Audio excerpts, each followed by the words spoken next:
नमस्कार दोस्तों, ऐसी मेरी परमपिता परमात्मा से प्रार्थना है कि आप सब सुखी हो, स्वस्थ हो, मस्त हो और मजे में हो। आज मैं आपकी सेवा में एक नया वीडियो लेकर हाजिर हुआ हूँ। वीडियो शुरू करने से पहले आपसे विनम्र विनती है कि अगर आपको मेरा ये वीडियो अच्छा लगे तो मेरा चैनल सब्सक्राइब कर देना और मेरा वीडियो लाइक व शेयर कर देना। चलिए आज के मुद्दे पर आते हैं। कालयुग का प्रभाव चल रहा है। पहले सतयुग में गुरु को शुभ ग्रह माना जाता था, यानी कि गुरु को ऐसा ग्रह माना जाता था कि जो जातक को अच्छा फल देता है।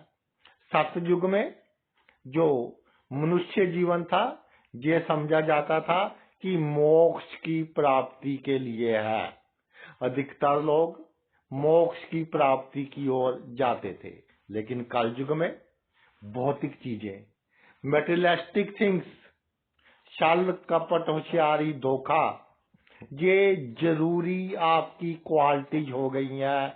अगर आपने इस सोसाइटी में सरवाइव करना है, अगर आप में ये गुण नहीं होंगे तो आप अपने आसपास के वातावरण में अच्छे ढंग से अच्छा जीवन व्यतीत नहीं कर पाएंगे।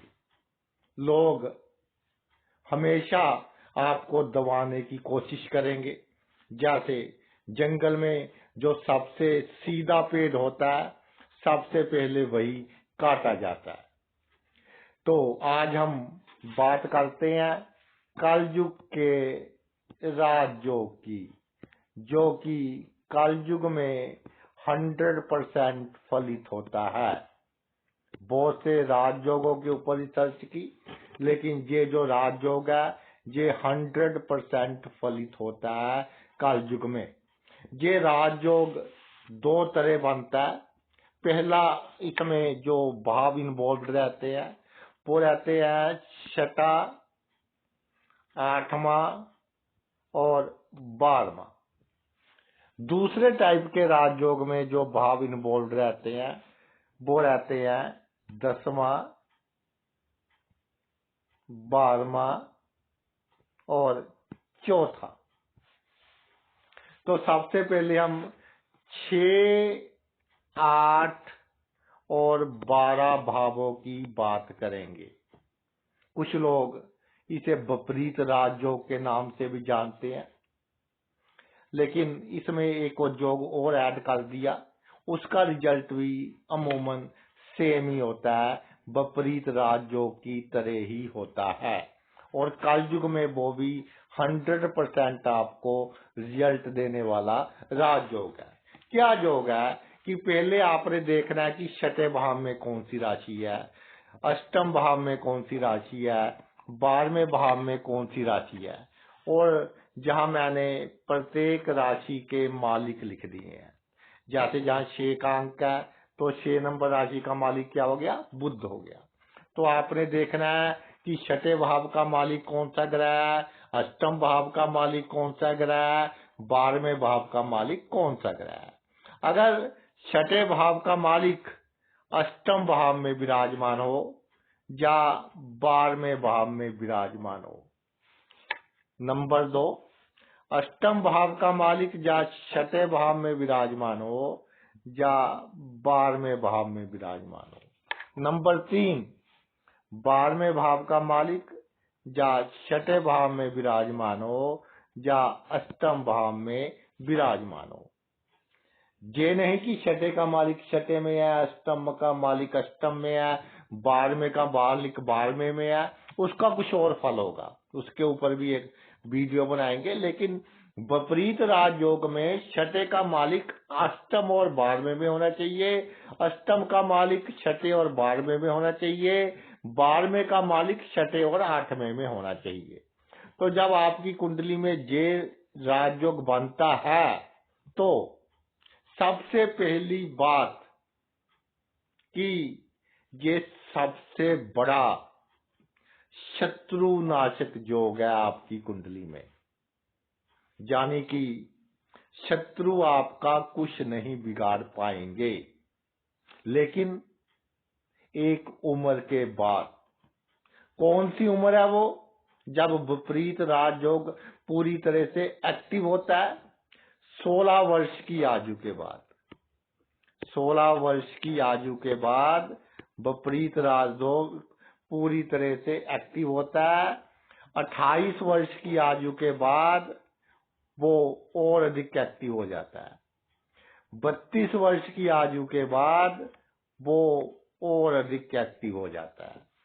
16, 28, 32 ये क्रम चलता है विपरीत राजयोग के एक्टिव होने का आपकी उम्र के हिसाब से। बाकी थोड़ा दशा अंतरदशा आपको चेक कर लेनी चाहिए कुंडली में कि किस तरह का ये फल देगा।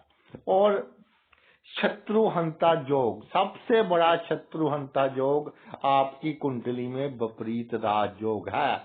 दूसरा इसका क्या लाभ है कि आपको ये इतना घसा देगा, आपको ये इतना अधिक मजबूत बना देगा कि आप बड़ी से बड़ी मुश्किल को छोटी मुश्किल समझेंगे। कंपटीशन की भावना आप में बहुत अधिक आ जाएगी। लगातार मेहनत करने की भावना आप में बहुत अधिक आ जाएगी। छोटे मोटे दुख को आप दुख ही नहीं समझेंगे और आप एक सुखी जीवन व्यतीत करेंगे। जो बच्चे बड़ा बड़ा कॉम्पिटिटिव एग्जाम क्लियर करते हैं, उनकी कुंडली में भी देखा गया है कि विपरीत राजयोग का कहीं ना कहीं निर्माण हो रहा होता है। पहला इसका लाभ हो गया शत्रु का नाश। दूसरा इसका लाभ हो गया कि आप इस दुनिया में जीत हासिल करने के सभी नुक्ते जानते हैं।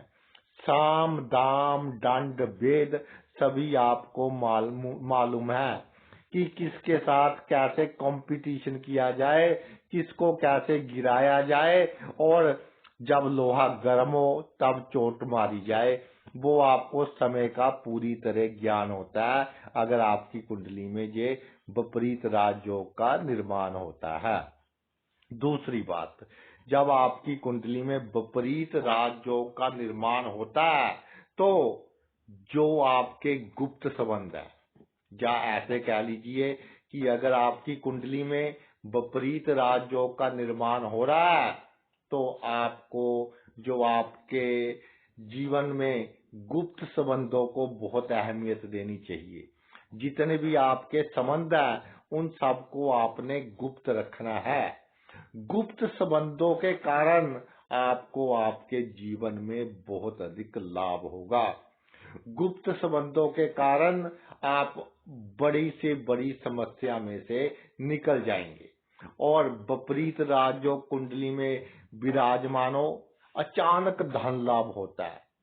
32 वर्ष की आयु के बाद जातक को उसके जीवन में अचानक धन लाभ होता है। और सबसे बड़ी बात कि जातक को होने वाली घटनाओं का आभास पहले से ही होना शुरू हो जाता है कि मेरे साथ ये घटना घटने वाली है, मेरी नौकरी में अब अच्छा होने वाला है, बुरा होने वाला है, तो जातक उसके हिसाब से ही डिसीजन ले लेता है।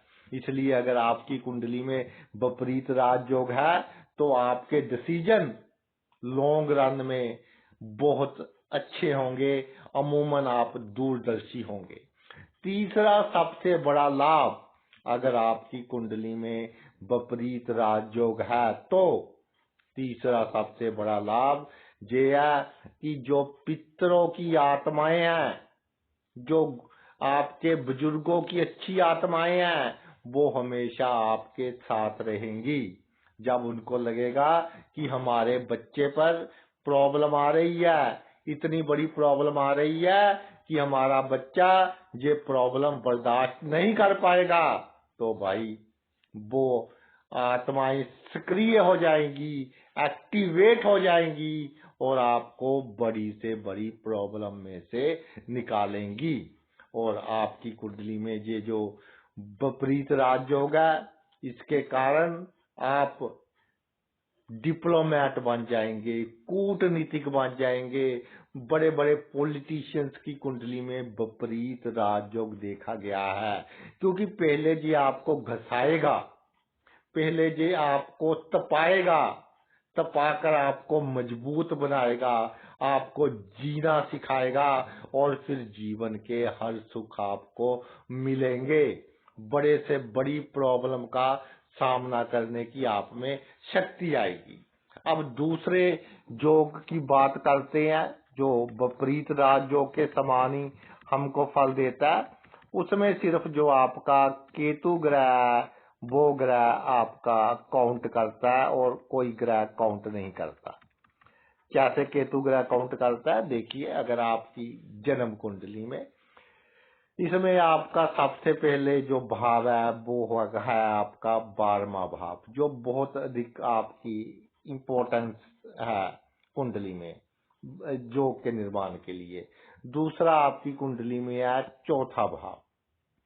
अगर 12वें भाव में केतु हो और चौथे भाव में केतु हो, 12वें भाव में केतु हो और चौथे भाव में केतु हो, और जो केतु है उसकी जो राशि है 2 और 3 ना हो, वृषभ और मिथुन राशि का केतु ना हो, और किसी भी राशि का केतु आपके 12वें भाव में हो या आपके चौथे भाव में हो, तो ये आपको पहले जीना सिखाएगा और जीवन में 24 इयर्स के बाद, 24 वर्ष की उम्र के बाद आपको बहुत लाभ देगा। यानी कि जो आपकी जरूरतें हैं वो सभी पूरी होंगी। लग्जरी धीरे धीरे आपकी लाइफ में आने लगेगी। पैसों की कमी के कारण आपका कोई काम नहीं रुकेगा और जो आपने कह दिया वो काम पूरा होगा, यानी आपकी हुकूमत चलेगी। 12वें भाव का केतु और चौथे भाव का केतु होने वाली घटनाओं का आभास आपको पहले ही करवाएगा।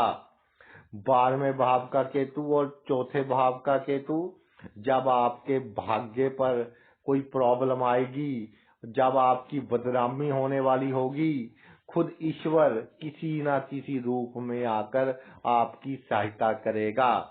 और इन दोनों भावों में जब केतु होता है, आपके जीवन में चमत्कार बहुत होते हैं, चमत्कारिक घटनाएं बहुत घटती हैं। आपको खुद को समझ नहीं आता कि मेरे साथ ये क्या हो रहा है, लेकिन हो रहा है। और